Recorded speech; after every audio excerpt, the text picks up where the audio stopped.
안녕하세요. 저는 한국인의 탄생 그리고 유신 사무라이 박정희를 쓴 작가 홍대선입니다.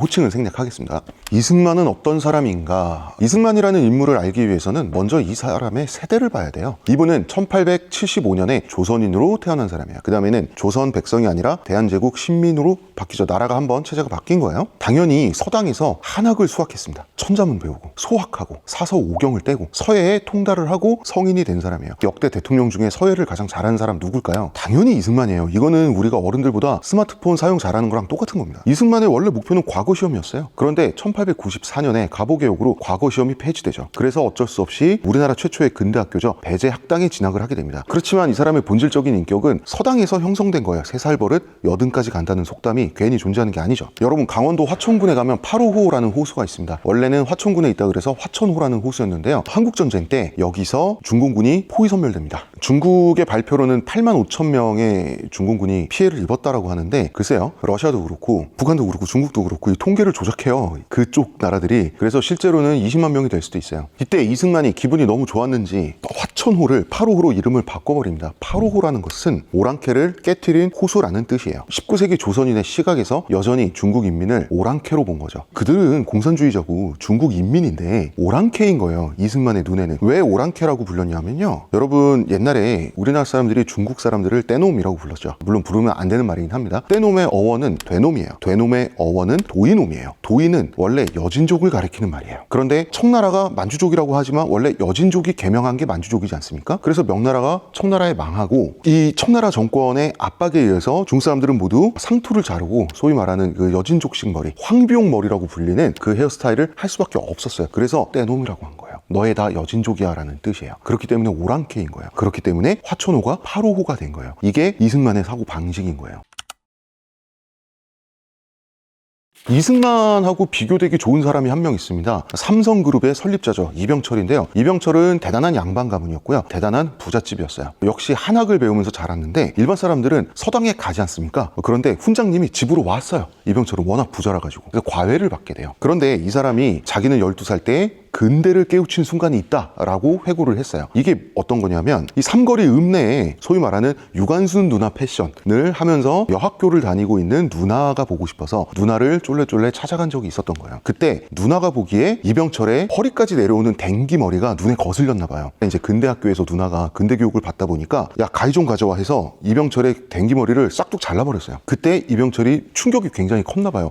이 머리를 자를 수 있다니, 누나는 역시 대단해. 난 누나 덕분에 근대를 깨우쳤어. 그런데 고작 헤어스타일 하나 바뀐 걸로 나는 근대인이 되었다라고 말하는 것 자체가 굉장히 조선시대 적인 인물이라는 뜻이죠. 이 사람은 서울에서 사업을 하면서 장충동에 양옥집을 지어가지고 본가로 삼고 살았는데 도저히 못 살겠는 거예요. 양옥집에서 살 수가 없는 거예요, 이 사람은. 그래서 한남동에 한옥을 지어가가지고 거기 이사가서 한옥에서 평생 살다가 돌아가신 분이 이병철이에요. 이 사람이 돌아가시기 전에 삼성가의 후손들에게 남긴 유언 중 하나가 세상에 단 한 권의 책을 읽어야 한다면 바로 이 책을 읽어라. 뭐랄까요, 여러분? 논어입니다. 그리고 9권의 책을 읽으라고 추천하고 이분이 돌아가셨는데 이 9권의 책이 7권은 사서삼경이에요. 그 다음에 장자, 그 다음에 자치통감, 성공하는 사람들의 7가지 습관, 이런 책은 한 권도 없습니다. 그리고 이분은 심지어 신입사원 면접을 보면서 관상을 봤어요. 굉장히 조선시대적인 인물입니다. 마찬가지로 이승만의 본질은 조선인이에요. 정치의 절반이 이 사람을 국부로 모시고 칭송을 하고 숭배를 하고 나머지 절반은 친일파라고 하는데 둘 다 사실에선 벗어나 있어요. 이 사람은 독재자 맞고요. 그런데 친일파이기는커녕 민족주의자인 것도 맞아요. 이 사람은 평생 일본을 그깟 오랑캐 따위로 본 사람이에요. 왜냐하면 그것이 이 사람을 가르친 조선의 서당 훈장님이 일본을 바라본 시각이었기 때문이에요. 그래서 이 사람을 숭배할 수도 있고 비난할 수도 있어요. 하지만 이 사람의 근본을 알아야 제대로 비평할 수 있다는 거예요.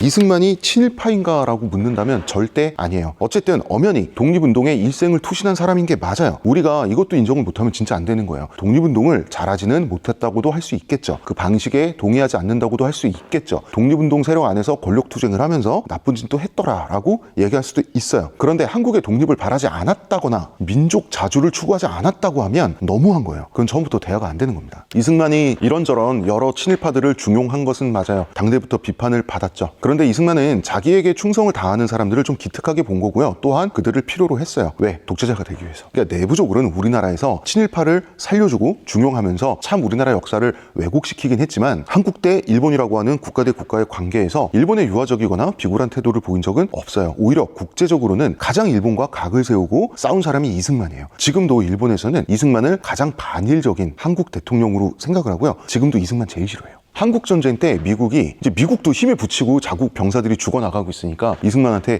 저기 혹시 일본군의 지원도 받을 수 있으면 받는 게 좋지 않겠어요? 하고 이제 이승만을 한번 떠본 적이 있어요. 이때 이승만이 뭐라 그랬냐면 만약에 일본군이 한국 땅에 상륙한다면 국군은 인민군을 내버려두고 일본군부터 다 물리쳐서 현해탄에 빠뜨려 죽이겠다라고 했어요. 이렇게까지 나오니까 미국은 그 앞에서 어떤 말도 더 이상 할 수가 없었던 거예요. 우리의 목적은 외적을 소멸해서 모든 민족이 다시 평화와 자유와 부강을 누리게 하는 것입니다. 이승만 라인이라고 하죠. 우리나라에서 공식적인 표현은 평화선이라고 하는 건데 이승만이 평화선이라고 하는 것을 한국과 일본 사이 바다에 싹 그어버리지 않습니까? 한국의 해역은 여기서부터 여기까지다라고 지도에 놓고 그냥 그어버렸어요. 그냥 일방적으로 선언해버린 건데 왜 평화선이냐? 한일 양국의 평화를 위한 선량한 경계선이라고 자기가 이름을 붙여버린 거예요. 근데 그게 전혀 평화적이지 않죠. 엄청 막무가내였어요. 평화선에는 여러 가지 쟁점이 있지만 자, 핵심만 말씀드리겠습니다. 그 핑계가 뭐냐면 원래는 대마도도 한국 땅인데 일본과의 평화를 위해서 알아서 내가 이렇게 양보를 해주니까 당연히 일본 너네는 이 평화선에 감지덕지해라. 요게 이승만의 논리였습니다. 당연히 평화선은 한국에서만 부르는 이름이고요. 외국에서는 이승만 라인, 이 라인이라고 불리게 되죠. 평화선을 어떻게 선포할 수 있었는가? 일본이 이제 미국에 패망한 나라지 않습니까? 일본이 다시 주권국으로 되돌아가는 조약이 샌프란시스코 강화조약인데 이 강화조약이 발효되기 3개월 전에 기습적으로 선을 그어버린 거예요. 이때 일본은 주권국이 아니니까 당할 수밖에 없었죠. 이때부터 평화선 안에서 조업을 하는 일본 어선들을 납포합니다. 그리고 일본 어민들을 포로로 억류를 해버려요. 이 어민들을 풀어주긴 하는데 풀어주는 조건으로 일본의 제1조선인 수용소에 수용된 한국인과 바꿔요. 한국인을 석방하는 것과 일본인을 석방하는 것을 맞바꾸는 원색적인 표현을 한다면 그런 사람 장사를 굉장히 잘 하게 되는 것이죠. 그런데 그래놓고 일본 어선하고 그 어선의 장비들은 그냥 꿀꺽 해버렸습니다. 평화선은 너무 일방적으로 그은 거라서 철폐될 수밖에 없었어요. 근데 그것도 공짜는 아니었어요. 평화선 그래 철폐해줄게. 대신에 9천만 달러라고 하는 당시로서는 정말 어마어마한 돈을 뜯어내는 대가로 평화선을 철폐해주고요. 일본에 대해서는 독도에 대해서 일본이 영유권을 주장할 수는 있지만 오직 자기 입장을 주장만 할 수 있는 조건으로 평화선을 철폐해준 거예요. 그래서 지금 뉴라이트 분들 그 다음에 어떤 정치 세력이 독도 그거 좀 일본에 양보할 수 있는 거 아니냐라고 말하는 것은 다름 아닌 그들이 가장 존경하는 이승만을 철저히 배신하는 행동인 거예요. 이승만을 비판할 때 친일판을 때려잡지 않고 오히려 자기 정치적 이익을 위해서 살려주고 활개치고 다니게 한 것은 맞아요. 그건 아무리 욕을 먹어도 할 말이 없어요. 그러나 이승만 본인을 친일파라고 하는 것은 있을 수도 없는 얘기예요. 인정할 것은 인정을 해야지 그때부터 우리가 대화를 할 수가 있는 겁니다. 한국의 보수는 이승만과 박정희 두 인물을 대한민국의 국부로 모시다시피 하죠. 그분들은 이승만은 한국을 세웠고 박정희는 발전시켰다라고 하는 그들 자신의 창세 신화 속에서 살아요. 그런데 사실은 박정희는요 이승만을 혐오했어요. 박정희는 이승만을 이승만 노인이라고 낮춰 불렀어요. 당시로서는 굉장히 모욕적인 표현이에요. 이승만은 유배지인 하와이에서 쓸쓸한 망명 생활을 했었죠. 이 사람은 박정희가 자기를 귀국시켜주지 않을까 기대를 굉장히 많이 했다 그래요. 그런데 그럴 가능성은 전혀 없었던 거죠. 번번이 귀국을 거절당하니까 이승만은 굉장히 충격을 받아서요. 건강이 악화돼서 하와이에서 사망을 하게 됩니다. 시신이 되어서야 조국에 돌아올 수 있었죠. 여러분 건국전쟁이라고 하는 다큐멘터리 영화를 보면 이승만이 하와이에서 가난하게 살다가 한국에 오지 못하고 죽게 되는 그런 이승만에 대해서 굉장히 동정적으로 안 됐다라고 묘사를 하는데요. 이승만이 돌아오지 못하게 만든 건 정작 박정희였다는 중요한 이야기를 쏙 빼놓고 이야기를 합니다. 왜냐하면 건국전쟁의 관객층은 매우 높은 확률로 박정희도 지극히 존경하기 때문에 그 입맛에 맞춘 거예요. 역사를 자기 입맛대로 토핑하려고 하는 거. 역사는 홈메이드 피자가 아닙니다. 그러면 안 돼요. 박정희는 기본적으로 이 사람은 무인이에요. 무관입니다. 박정희는 사관학교를 3개를 나온 사람이에요. 만주군관학교, 일본 육군사관학교, 그 다음에 해방되고 나서 조선경비사관학교. 이승만의 독립운동 방식을 박정희는 인정할 수가 없는 사람이에요. 이승만처럼 연설하고 편지를 쓰면서 미국인에게 도와달라고 호소하는 것이 그게 무슨 투쟁이냐라고 하는 것이 박정희의 생각입니다. 대신 박정희는 총칼을 들고 싸울 줄 아는 사나이들을 좋아했어요. 그래서 박정희가 독립운동가 중에 가장 좋아했던 사람은 두 사람이 있습니다. 김구와 안중근이에요. 그러면 누군가는 이렇게 말할 겁니다. 아니 박정희는 만주군 장교였지 않습니까? 박정희를 이해하려면 당시 메이지 유신을 가능케 하고 유신 이후에 일제강점기까지 이어진 일본의 지사 문화를 알아야 돼요. 여기서 지사는 좁게는 유신지사를 말하는 거고요. 한국의 독립운동가들도 사실은 지사 취급을 받아요. 메이지 유신은 조슈번과 사스마번이라고 하는 두 번이 중심이 돼서 메이지 유신에 성공을 하게 됐는데 뜻과 목표는 다르고 비록 적으로 만났을지라도 대단한 남자로 평가되면 그는 지사인 거예요. 조슈와 사스마는 좀 죽도록 싸우면서 둘이 같이 메이지 유신을 일으켰어요. 그래서 조슈는 나중에 일본 육군이 되고요. 사스마는 일본 제국 해군이 되거든요. 그래서 해군과 육군은 또 일제강점기에도 제국 시절에도 싸우면서 서로를 존중할 건 하는 거예요. 지사는 지사를 알아본다는 거예요. 그러니까 편과 상관이 없어요. 어느 편이든 존경할 만한 남자는 지사로 불러줄 수 있다. 그렇기 때문에 안중근 의사가 리순 감옥에 수감돼 있었을 때 대단한 존경을 받았던 거예요. 지사로 우대받았기 때문에 그 취급을 받은 거예요. 안중근 의사 같은 경우는 리순 감옥에서 많은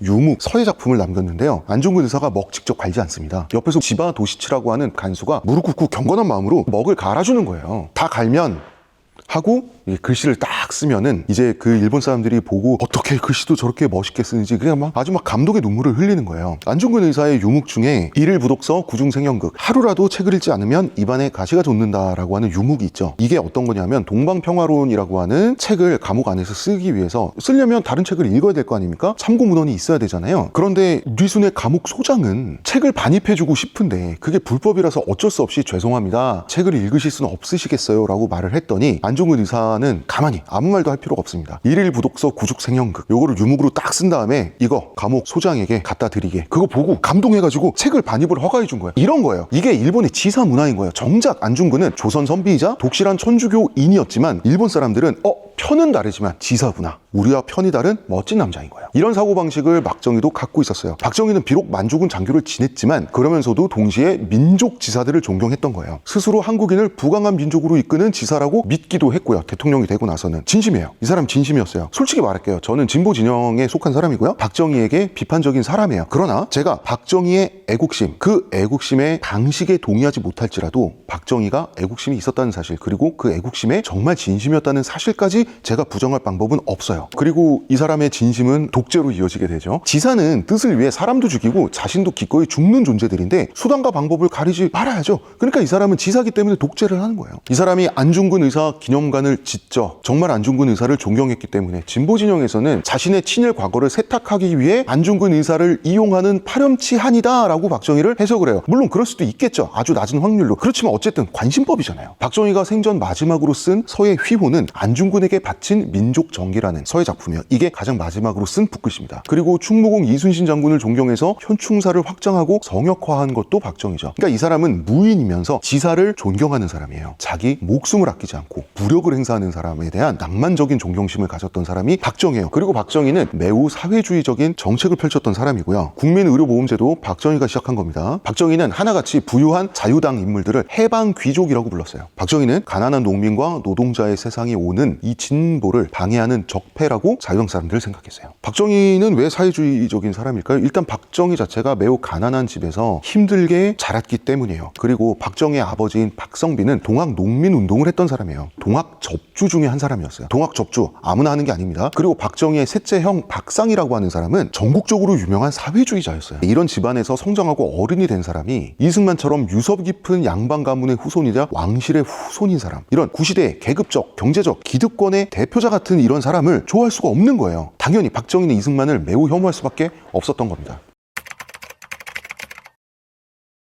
다시 이승만 얘기로 돌아오면요, 이승만의 공과가 많죠. 매우 굵직굵직한 공이 있고 과가 있는데 이 중에 한 가지만 말씀드릴게요. 한미 상호 방위 조약, 누구도 부정하기 힘든 이승만의 공적 중에 하나죠. 한미 상호 방위 조약은 역사적으로 보면 조선과 명나라의 상호 방위 조약과 동일한 측면이 있어요. 그렇기 때문에 우리나라 80년대 운동권에서는 이승만의 한미 상호 방위 조약을 우리나라의 국권을, 국방권을 미국에 넘기는 듯한 그런 식으로 사대주의로 해석을 해요. 미국의 실질적인 피지배국으로 만드는 것이다. 사대주의가 명나라에서 미국으로 바뀐 것에 불과하다. 이런 식으로 이승만의 공적을 이제 폄훼하는 그런 운동이 좀 일어났던 경향이 있어요. 하지만 이거는 민족적 자존심에 기스를 내는 문제도 아니고요. 이승만이 건국의 아버지라는 증거가 되는 것도 아니에요. 그 시대에 그때 필요한 걸 했을 뿐인 거예요. 그 일을 할 자리에 이승만이 있었던 건데 이승만이 매우 잘한 건 사실이에요. 미국은 2차 세계대전에 이어서 한국 전쟁까지 하려고 하니까 허리가 휠 지경이에요. 지쳤어요. 아무리 미국이 강대국이라도 싫은 건 싫은 거예요. 그래서 한반도에서 적당히 손을 떼고 싶었단 말이에요. 지금의 한반도는 미국이 구상하는 세계 구도에 매우 중요하죠. 그리고 미국은 자국민 4만 명이 죽은 땅을 포기할 수 있는 그런 나라가 아니에요. 미국이라는 나라는 그런 속성이 존재하지 않아요. 하지만 그때는 일단 손절을 하고 싶었어요. 왜냐면 미국은 민주주의 국가인데 유권자들이 전쟁에 너무 지쳐 있으니까. 나중에 정신 차리고 보니까 와, 한반도가 정말 중요했구나, 이승만이 옳았구나 라는 평가를 미국도 하게 되는 것이지, 그때는 손을 떼고 싶어 했다고요. 이때 한국은 한미 상호 방위 조약이 절실했어요. 왜냐하면 위에 북한 있지, 그 위에 소련 있지, 서쪽에는 중국이 있지. 이 전쟁으로 쑥대밭이 된 남한이 감당할 수 있는 상대들이 아니었어요. 지금의 한국이 아닙니다. 그때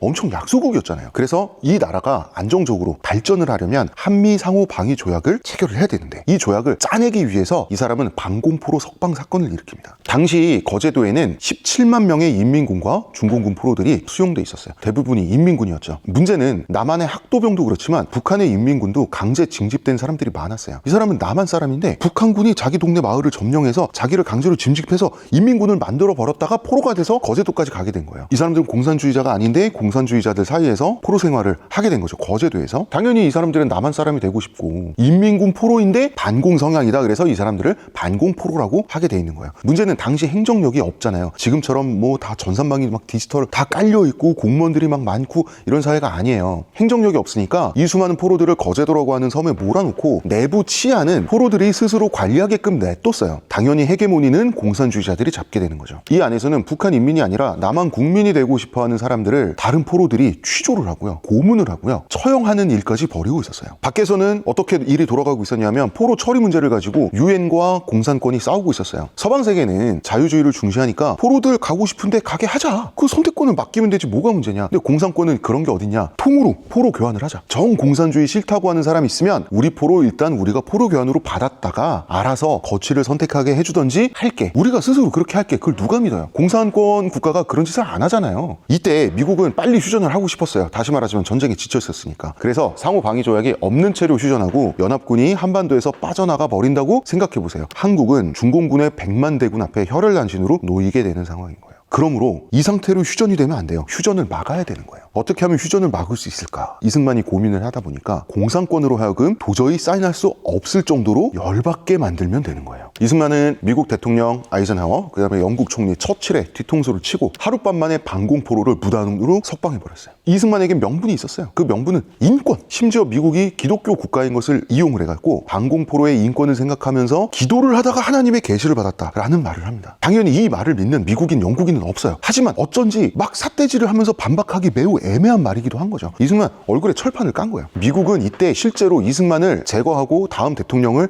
세우는 계획까지 수립을 했어요. 이 시나리오가 나왔어요. 시나리오를 실행하지 않았을 뿐인 거죠. 이승만 암살당할 뻔한 거예요. 하지만 이미 일은 벌어졌고 뭐 지금까지 파트너였던 이승만을 제거하는 건 득보다 실이 많다라는 판단을 미국이 내리면서 이승만은 목숨을 보존하게 되긴 하는데요. 여러분, 세상에서 제일 무서운 건 나쁜 놈이 아니에요. 미친놈이죠. 이승만은 자기가 미친놈이란 걸 증명을 했어요. 저 미친놈을 달래기 위해서는 한미 상호 방위 조약을 해줄 수밖에 없구나라는 사실을 깨닫게 만든 거죠. 그리고 공산권을 빡치게 만들었잖아요. 그러니까 방위 조약 없이 한반도에서 빠지면 이 열받은 공산권이 남한까지 적화 통일시켜버릴 가능성이 높죠. 그러면 유라시아 대륙 동쪽을 공산권이 완전히 장악을 하게 되는데 미국의 입장에서는 그걸 내버려 둘 수가 없게 된 거예요. 그럼 이런 겁니다. 이승만의 말은 미국 너네 막대한 희생, 너네 3만 명 이상이 이 한반도에서 죽었는데 그 대가 그냥 없는 걸로 사라지는 셈으로 칠래? 어떻게 할래? 어떻게 하실 거야? 그렇게 미국은 휴전을 하기 위해서 어쩔 수 없이 상호 방위 조약에 서명을 해줄 수밖에 없게 되는 겁니다. 이거는 방위 조약을 이승만이 목숨을 걸어가면서 삥 뜯은 거예요. 그리고 미국을 상대로 벼랑 끝 전술을 구사해서 방위 조약뿐만 아니라 막대한 원조까지 보너스로 얻게 되는 것이죠. 한미 상호 방위 조약을 두고 우리나라 진보 진영에서는 미국에 종속되는 실질적 식민 지배라고 하면서 군사적 주종 관계고 불평등 조약이다. 그리고 80년대 운동권에서는 이것이야말로 한국이 제국주의의 실질적 식민지라는 강력한 증거다라고 주장을 했지만 사실은 미국이 체결해주기 싫어한 것을 이승만이 어거지로 받아내는데 성공한 거라는 사실 우리는 알아야 됩니다. 비록 우리가 자존심이 좀 상할 수는 있겠어요. 당시에. 지금 와서 생각해보면 남의 나라에 우리의 국방을 맡겨야 한다는 게 그럴 수 있지만 약소국의 상태에서 어쩔 수 없었던 거예요. 우리가 받아낸 국익이 정말 막대한 국익이에요. 그리고 이거는 우리가 비교적 안전한 환경에서 경제 발전에 매진할 수 있었던 중요한 조건 중에 하나인 겁니다. 이승만을 우리가 존경할 수도 있고 싫어할 수도 있지만 이 사람의 인생이 지금 우리가 살아가는 이 환경에 큰 영향을 끼친 조건이라는 사실을 부정할 수는 없어요. 그래서 이런 이해를 위해서 이승만의 성장 배경부터 저는 이야기를 해봤습니다. 인물을 총체적으로 이해하기 위해서는 상징이 아니라 그 사람을 사람으로 봐야 돼요. 역사적 인물을 긍정할 수도 있고 비난할 수도 있어요. 그러나 먼저 이 사람을 총체적으로 이해하는 바로 그 이해가 선행되어야 한다. 예, 오늘 제가 준비한 내용 여기까지입니다. 내용이 좋았다면 구독, 좋아요, 알림 설정 부탁드리고요. 지금까지 저는 한국인의 탄생 그리고 유신사무라이 박정희를 쓴 작가 홍대선이었습니다. 감사합니다.